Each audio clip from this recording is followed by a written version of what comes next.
Gus Brown declares California drought emergency is over. Startlingly, green hills, surging rivers and the snow-wrapped Sierra Nevada had already signaled what Gus Jerry Brown made official Friday: the long California drought is over. Brown issued an executive order that lifts the drought emergency in all but a handful of San Joaquin Valley counties where some communities are still coping with dried-up wells. He also made it clear that the need for conservation is not going away. This drought emergency is over, but the next drought could be around the corner, Brown said in a statement. Conservation must remain a way of life. 5 years of relentlessly sunny winter weather took a toll on California.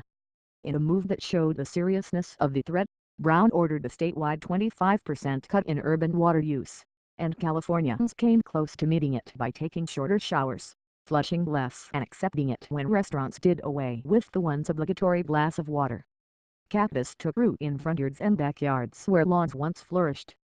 The Sierra Nevada, now buried in snow, will be streaked for decades with mile-long brown swaths of pine trees that the drought weakened for beetles to kill. Years of low river flows pushed imperiled native fish closer to extinction. Hundreds of thousands of acres of farmland went unplanted.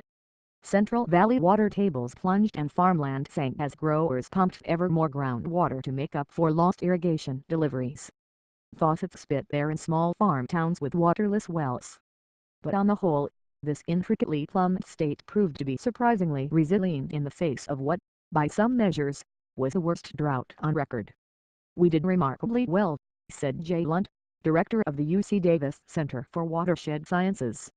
Despite water shortages, agriculture, the state's biggest water user, enjoyed record revenues in 2012, 2013 and 2014 thanks to soaring nut and dairy prices. Though drinking supplies had to be trucked to some rural communities, the effect in most metropolitan areas was mainly limited to people boasting about every drop they saved, tsking at wasteful neighbors. The water shortages barely put a dent in the state economy. How much reduction in the gross domestic product of California occurred because of a 25% reduction in urban water use? Almost nothing. Lunt exclaimed. Nobody has even bothered to calculate it. It's so small. Every major drought teaches California water lessons. In the wake of the last prolonged drought, from 1987 to 1992, the Metropolitan Water District of Southern California constructed a big reservoir in Riverside County to boost regional reserves. Those supplies helped carry the Southland through this drought. In recent decades, water districts expanded recycled water programs and promoted indoor conservation with rebates for water-thrifty appliances. That kept the lid on demand even as the population grew. In the late 80s drought, we learned how much we can save indoors.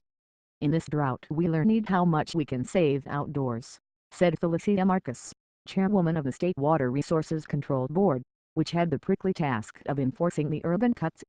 Nudged by generous turf rebates from water districts, homeowners up and down California ripped out their shriveled lawns and replaced them with succulents and drought-tolerant native plants. There's a societal change in our attitudes, not just about watering use but what makes for a beautiful outdoor ornamental landscape that's part and parcel of a major mindset shift for many Californians, Marcus said. Even more profound was the state's willingness to finally join the rest of the West in regulating groundwater use. A 2014 law requires regional agencies, over the course of the next 2 decades, to develop and implement plans to stop the chronic overpumping that has depleted what amounts to California's biggest reservoir, the vast Central Valley Aquifer.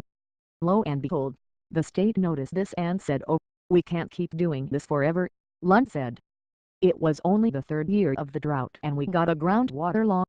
The formal end to the drought emergency in most of the state won't have much of a practical effect because the urban cuts were significantly relaxed last year, when El Niño storms in Northern California loosened the drought's grip and big reservoirs began to refill.